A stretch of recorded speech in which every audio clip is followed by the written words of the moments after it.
Hello, I'm David Hunt, owner of GameMasters Guild, and today I'm back with another episode of RPG discussion. And today's topic is horror in your campaign. And I just want to take a moment to introduce my friend James, and he was in one of my other RPG discussions about the apocalypse. Happy to be here. Glad to have you. Now, of course, I know we've talked before. You've been role-playing for how many years? Roughly 30. Roughly 30? Okay. And I know in a previous interview you said some friends got you into role-playing. Is that correct? Yes. Cool. I've managed to find a group pretty much anywhere I've been, somewhere, somehow, eventually. It just takes a little bit of digging and a lot of perseverance. Strangely enough, short story, standing in a Barnes & Noble, something similar to that in a mall in, I believe it was Lakewood, Washington, and looking at a game book, and some guy comes up behind me and says, you want to play?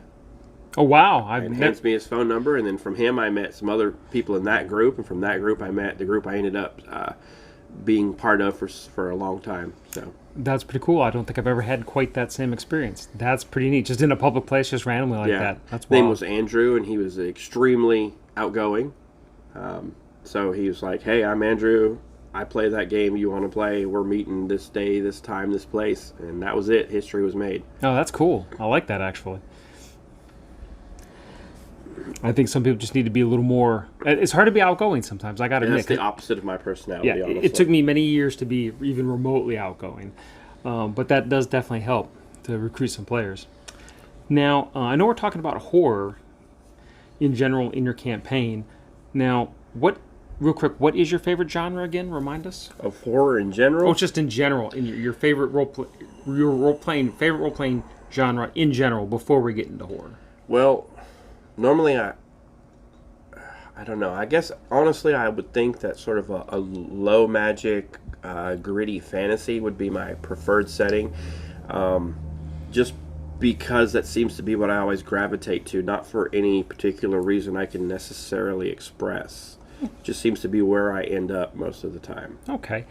Now, what I want to do now is, now, of course, just gritty fantasy doesn't necessarily have to mean horror, but that's where I want to go. Really, the way I see like a grimmer, darker, not to use the word that's so buzz and cliche right now, but a simpler, low magic fantasy, more swords and sorcery, where magic tends to often be bad. I'm a big fan of Fritz Lieber, Fafhrd and the Grey Mouser, so I like all of that. A big fan of Clark Ashton Smith and like the Zothic cycle. So I like all of that, but just a little more unpleasant realism, I guess you would say, is the big thing. In D&D, your characters never bleed and they never have to use the restroom in the middle of a fight on themselves. But in my campaign, they'll almost certainly need brown pants. Okay, so slipping down that slippery slope of horror, what types of horror do you like? And I know you are interested in horror. You're kind of like me. You like a lot of this different stuff. There's a lot of different kinds of horror. There's psychological. There's just your basic monster of the week. There's cultural. There's body horror. There's techno stuff, Lovecraftian, comedic. What do you like and why? Well, I think I like all of them, honestly, and for different reasons, because they highlight different aspects of creativity of the people who are coming up with the ideas, and they trigger different fear centers, I guess, in the brain, different anxieties.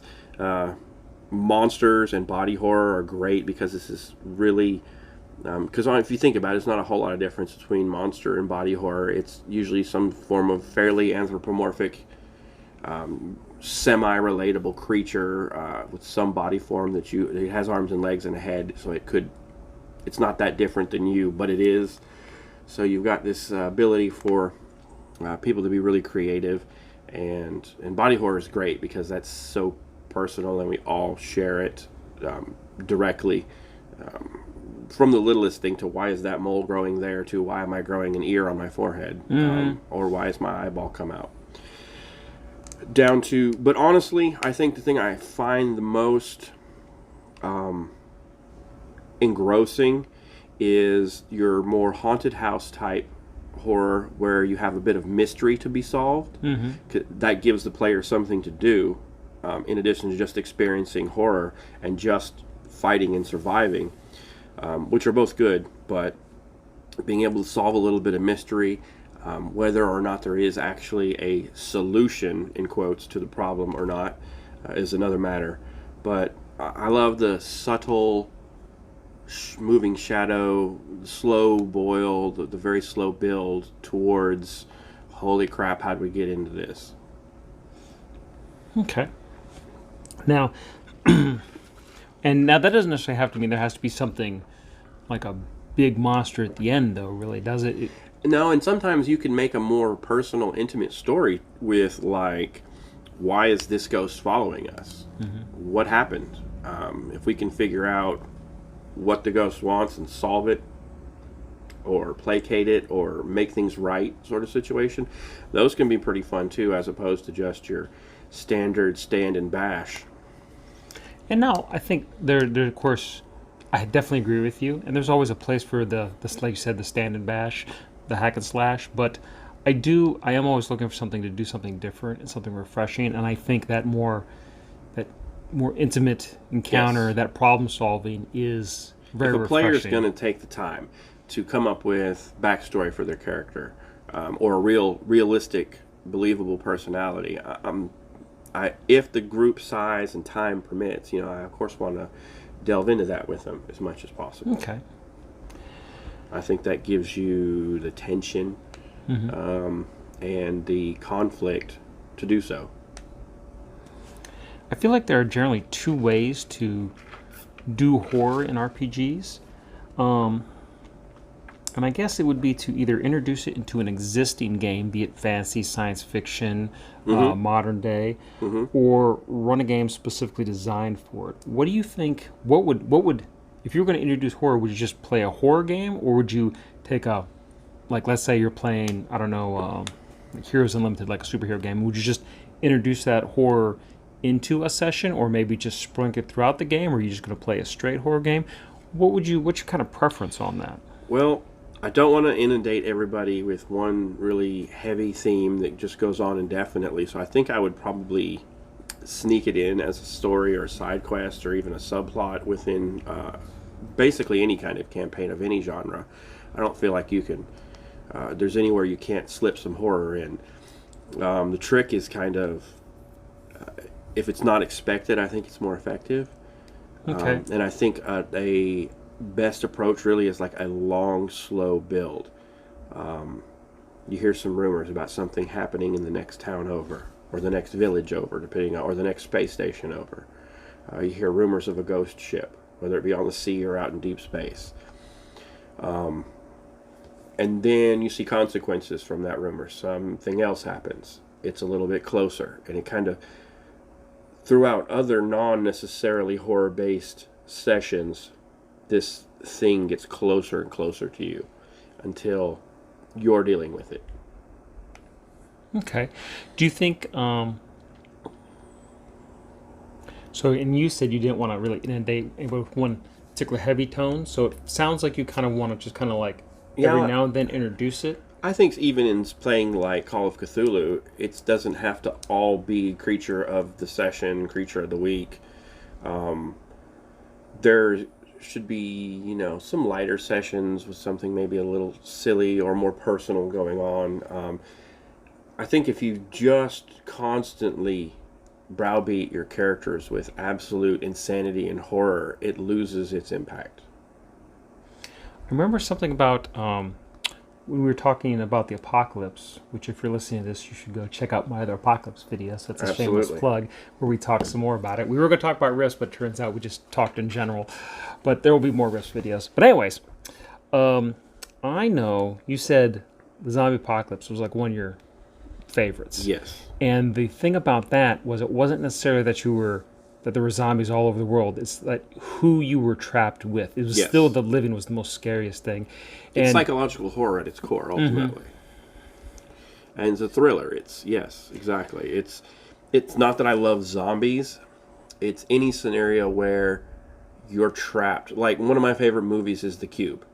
Oh yeah, yeah, I like Cube. Yeah. Cube is a great movie. I'm sorry, there's no the. It's just Cube. The original is fantastic, and it is really, of course, the environment is a threat in that movie. It does pose a real life or death threat, but the real monsters are the characters. Some of the characters more so than others.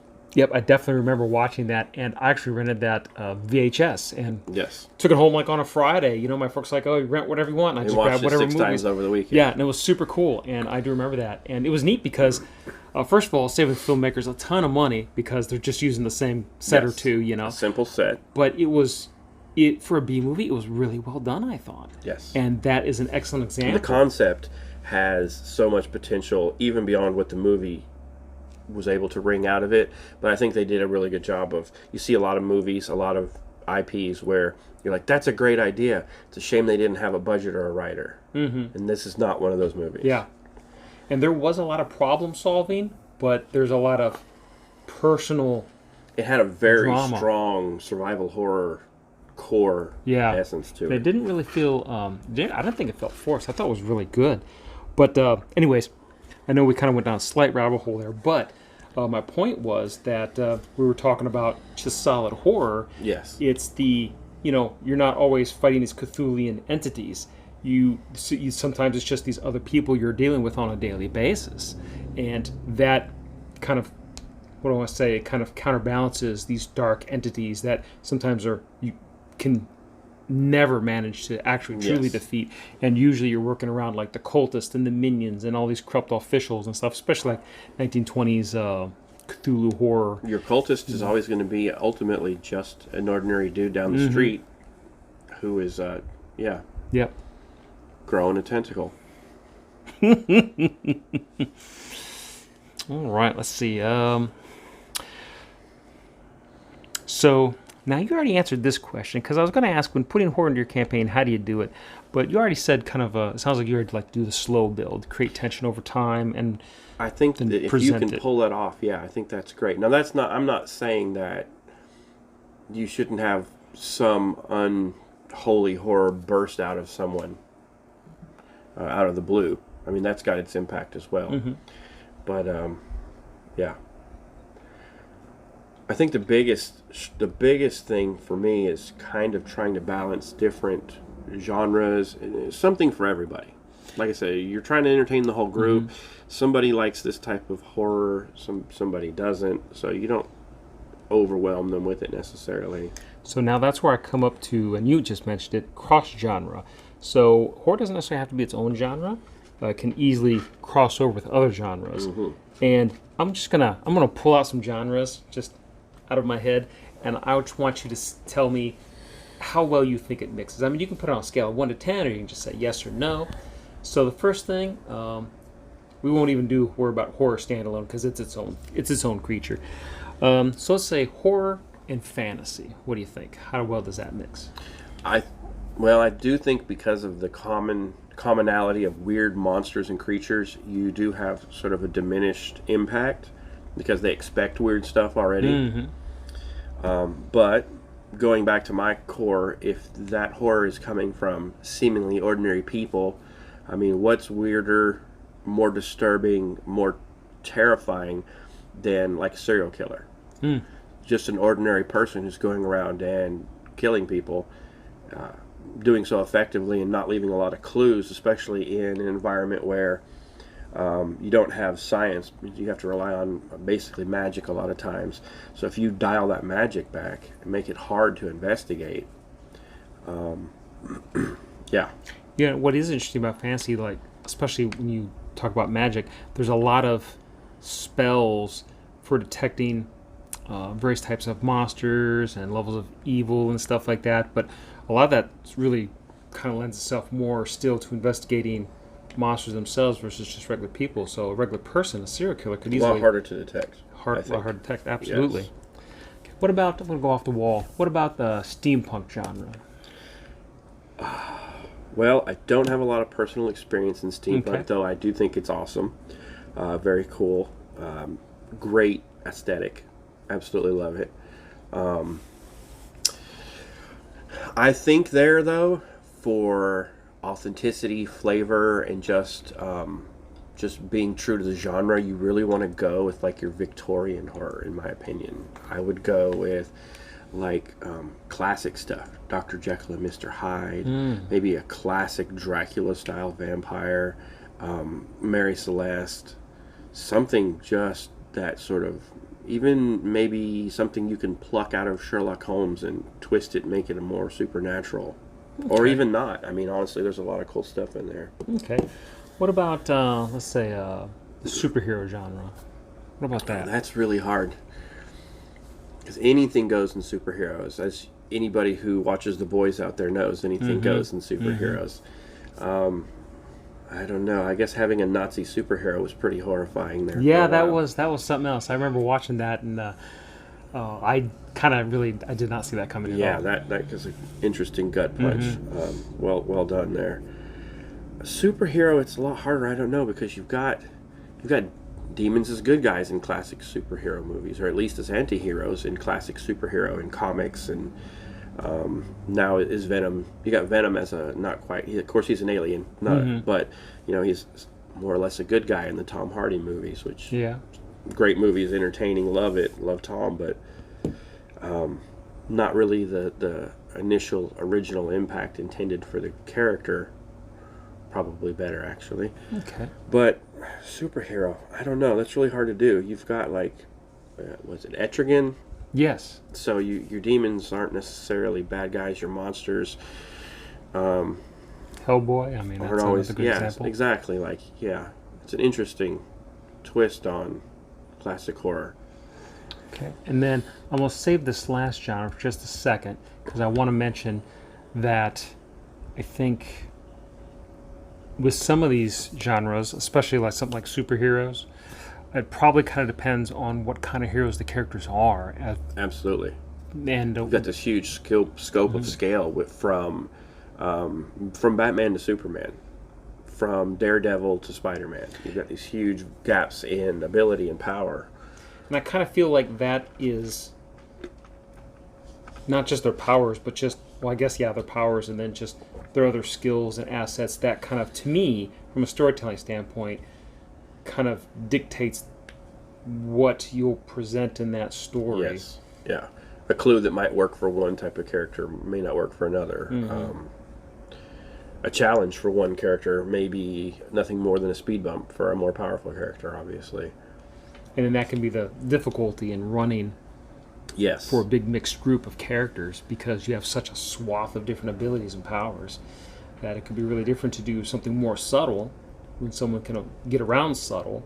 Yes. Or someone who doesn't want to play subtle and just wants to do other stuff like if you want to go break a monster, I don't want to do this subtle investigation. If you want to be Homelander, then I mean, little minor things aren't necessarily going to, unless you have a good backstory that the DM can take advantage of. Well, there is that. And you can do just about anything. I mean, that's what's nice about role-playing. You do just about anything, especially with a little research, a little homework, a little perseverance.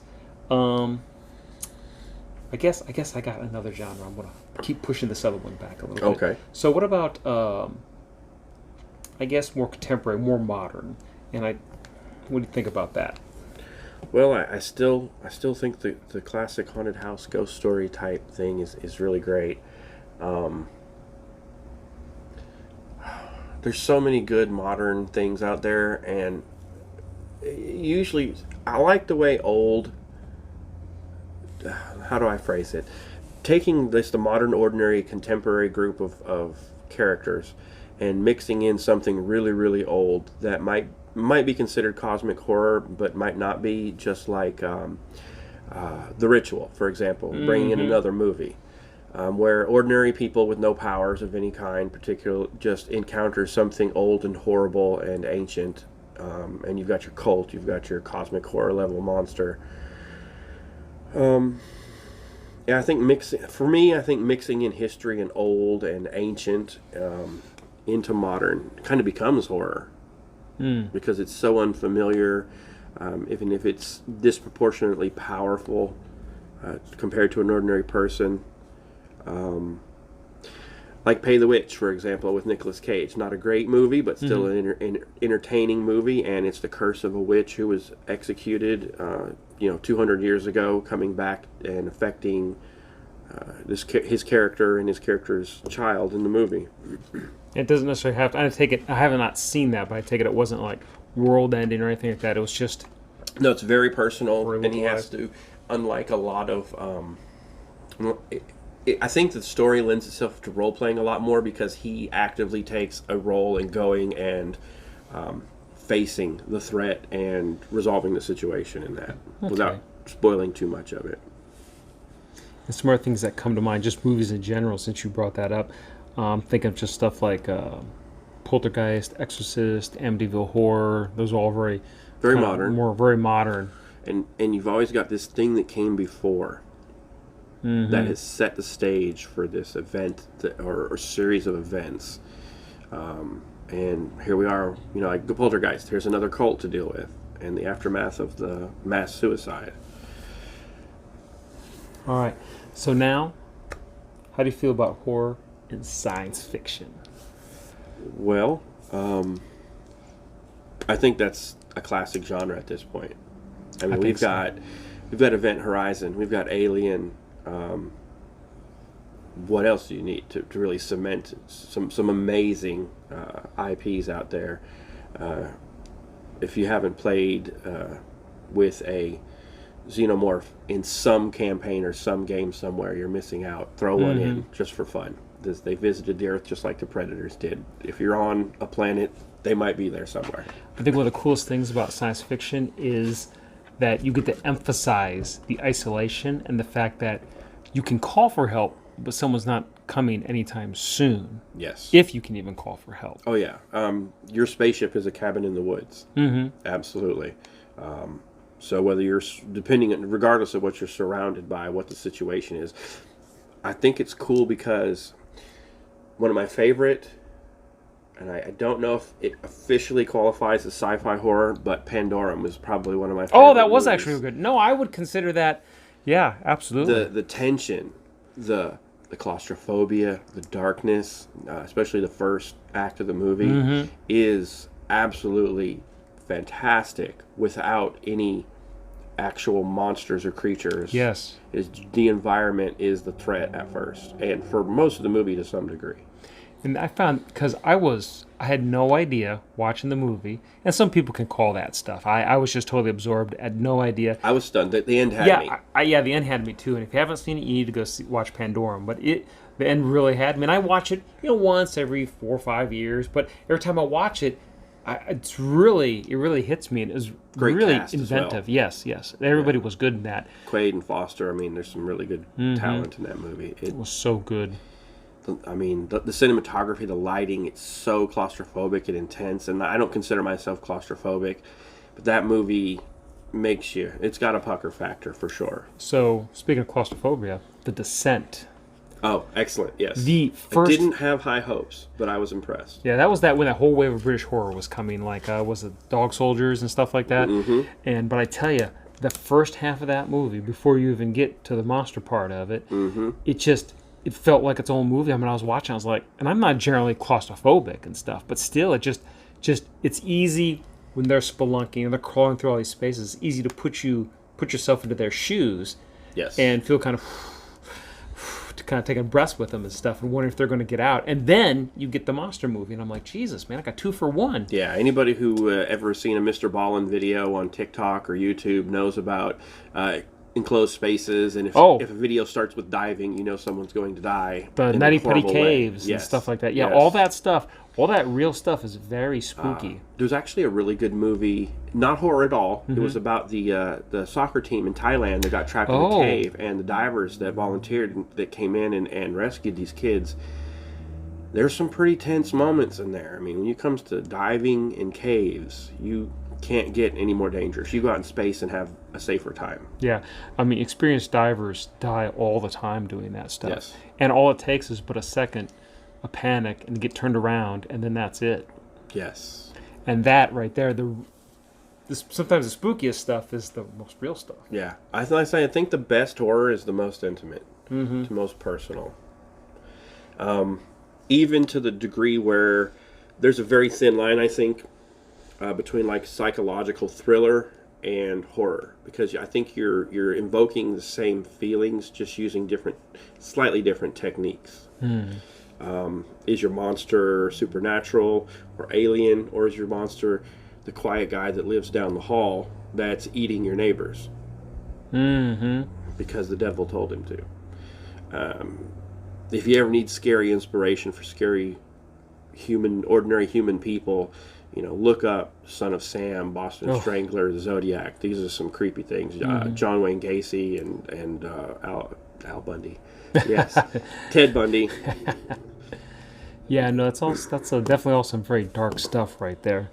Humanity's inhumanity to man. Yes, I read the Morkborg book recently. I know I'm saying that wrong, and I don't care. But one of the little side things in there in the bestiary is here's some monsters for you to use, but people are the real monsters. And it turns out in a lot of horror movies, they're kind of, if the people themselves aren't the monsters, they're really close to them.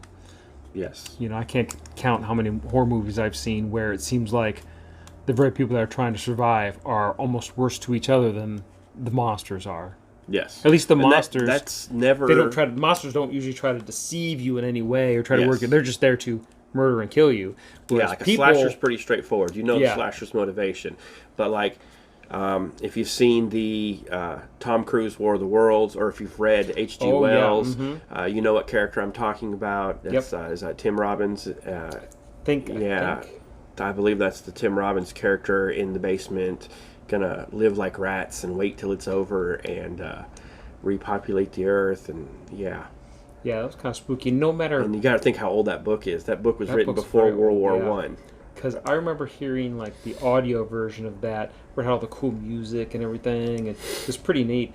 And when they got to the part where the guy was playing that guy, and he's like, "Yeah, we're gonna dig underground, and we're gonna build a whole society. Then we're gonna come and overtake the aliens." And then the main character says to that, he kind of narrates in his head. He's like, "Well, the guy dug 3 feet into the ground. I mean, this ain't happening. This guy's nuts. He's gonna. There's no telling what he's gonna do. This guy is off his rocker." And it was kind of weird, kind of eerie, actually. Yeah, I think that's one of the tensest moments in the whole book, honestly.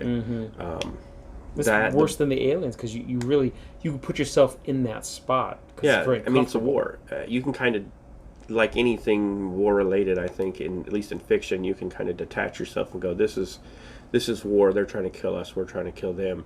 But this guy, he's supposed to be refuge. He's literally a place of peace and rest in the middle of a really tense story, and then it turns out he's worse than what you're running from. Makes you want to run back out. That's a great horror trope right there. Yeah, it is. I mean, you think you're safe sleeping in the inn at night until the innkeeper's wife is trying to cut your throat at 2 a.m. Which is not that different, honestly, than David from the Alien franchise. Yes, absolutely. Oh man, that was so good. I didn't expect that. Even absolutely. Man, I don't want to say anything to spoilers, even though it's been out for a while. That's in the 1978 movie. Is it still too soon? Oh well, I guess we'd be okay with Alien, maybe. I guess, but yeah. Oh my gosh. Do you have anything that you want to bring up about horror? Since we're talking about it, I kind of got through my checklist already. I'm just curious if there's anything you want to talk about or you want to add to that. No, I think we've covered, honestly, everything I can think of. I don't consider myself an expert horror aficionado or anything. Just a typical fanboy, really. Okay. I think just like a mystery, and I like mixing mystery with horror to give the players this, at least a sense that there's something they can figure out. And if you read a lot of cosmic horror going back, there's a lot of that in there. Ghostbusters, it's got a lot of solving problems, mystery in it.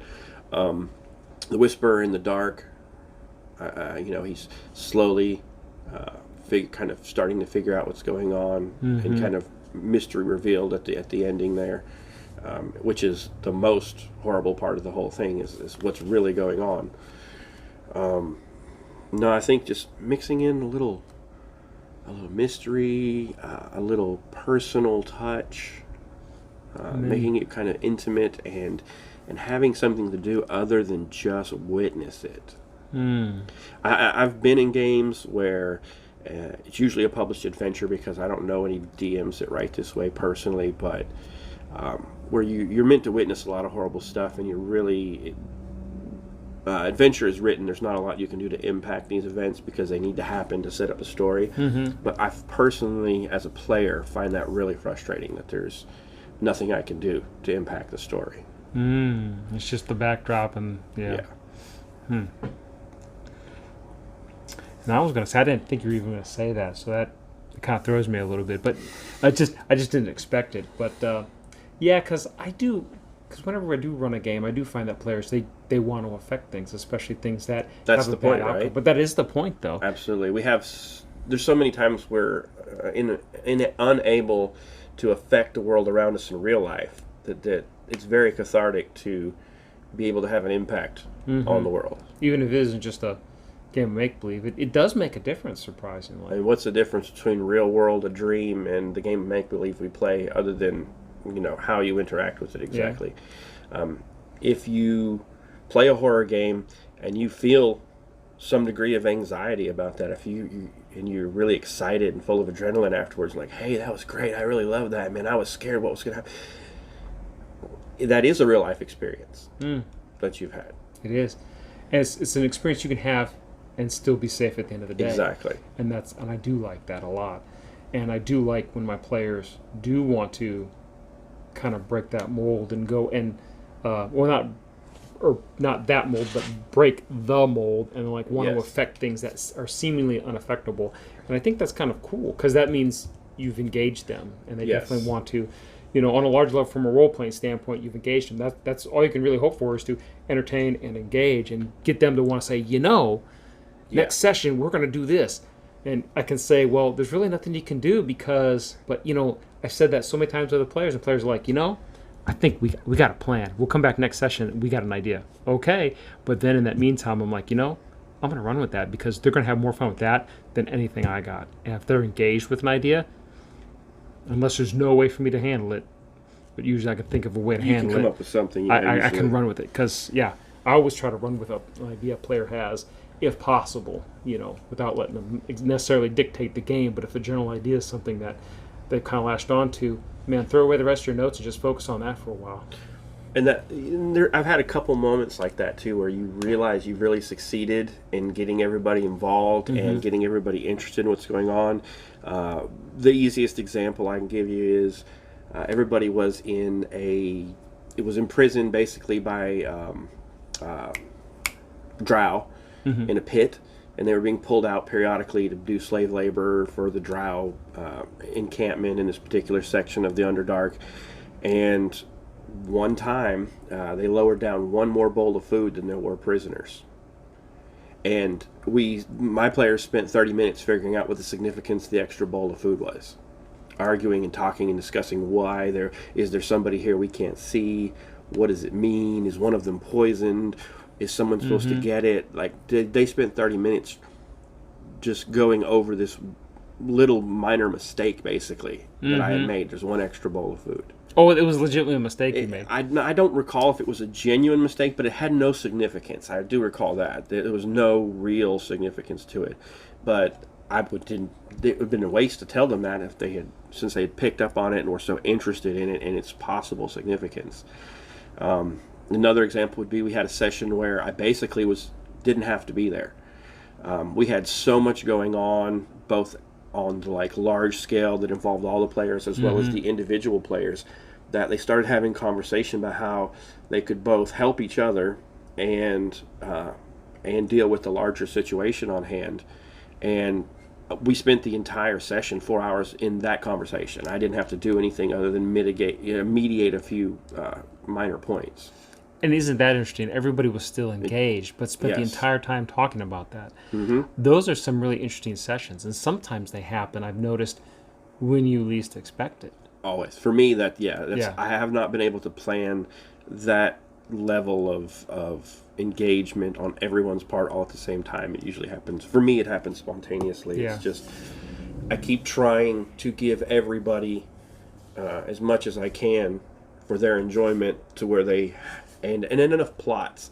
And that's the thing too is I like sandbox. I know it's rough and it's easy to write and to run a little more railroady story. But even at that, even if you do have more narrative direct stories, we're never following just one story at a time in real life. Why?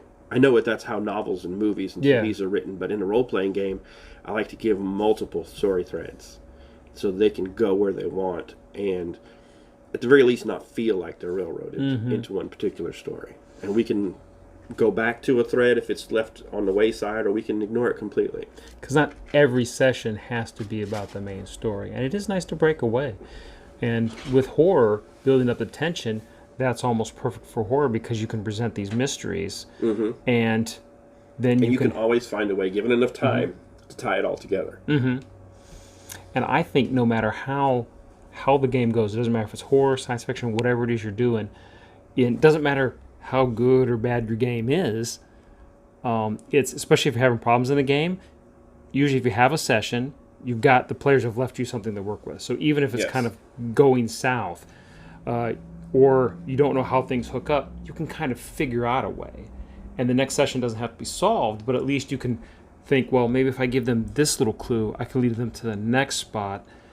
And with any session, you can always count that there's going to be, of course, some exposition on your part. You got to explain some stuff to players, and the players always have to go somewhere. So that's going to eat up some game time, although not actual table time. It's going to eat up time in the game, but also too, it always seems like there's always some kind of encounter or combat or conflict they have to overcome, which requires problem solving and or combat, which easily takes up potentially half the session that you're playing, because most people playing probably on average about 4 hours. I think generally speaking, and the rest is just the story building, world building, and a lot of it's just you throw out a tidbit, players grab it, and like you said, like that extra bowl of food, they're wondering about it. They're having this huge discussion, and you're like, well, I'm just sitting back here, and while they're doing it, you're sitting back here taking notes, and I can't say how many times that I'll be sitting there taking notes behind the screen while everybody's talking about something, or even because combat is so mechanical, and I know this is off of the horror element, but combat in our role-playing games is so mechanical. You've got the initiative, and I say mechanical, but you'll see why in a minute.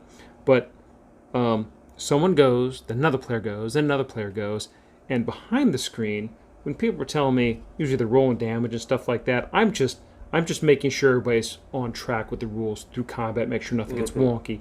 And a lot of times, I have already dictated that monster, he's just got to get hit 5 times and he's dead, regardless of actually how many hit points he has. That's like a little secret. Or like he'll get hit 10 times, so he's a really tough monster. As long as they hit him 10 times, regardless of damage, then he'll die.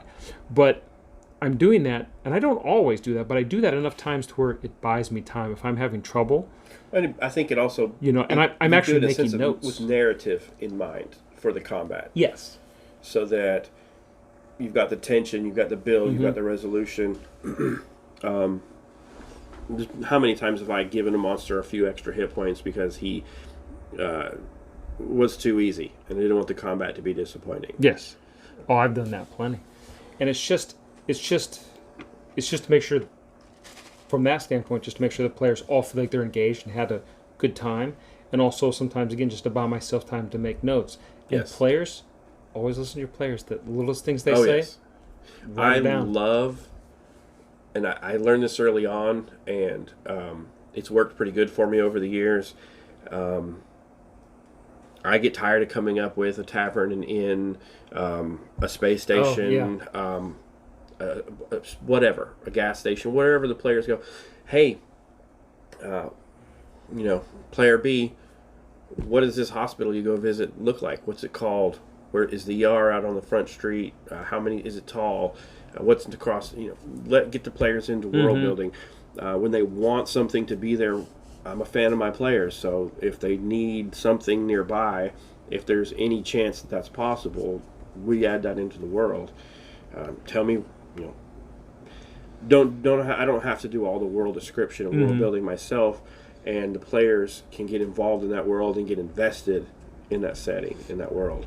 Because now they're not just sitting to wait, especially if you can tie it into other stuff like their contacts. Like Like, Oh, okay, contacts and yeah, allies like, and all right, things like that, Xander, yes. your contact's at the hospital. So since your contact's at the hospital, you know a little more about the hospital. So what is the hospital's name?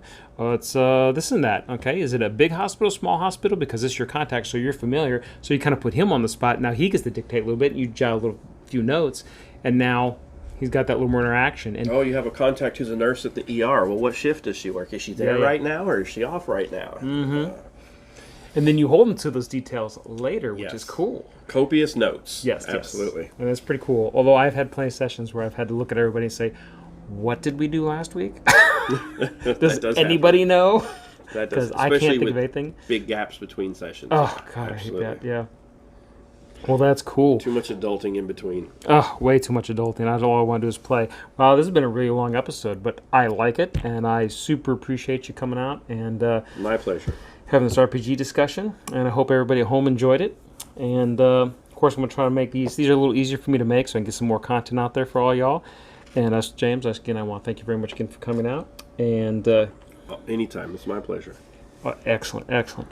And everybody else, I guess that's it for today. I'm Dave Hunt, owner of GameMasters Guild, telling you to stay safe, play great games, and we'll see you real soon.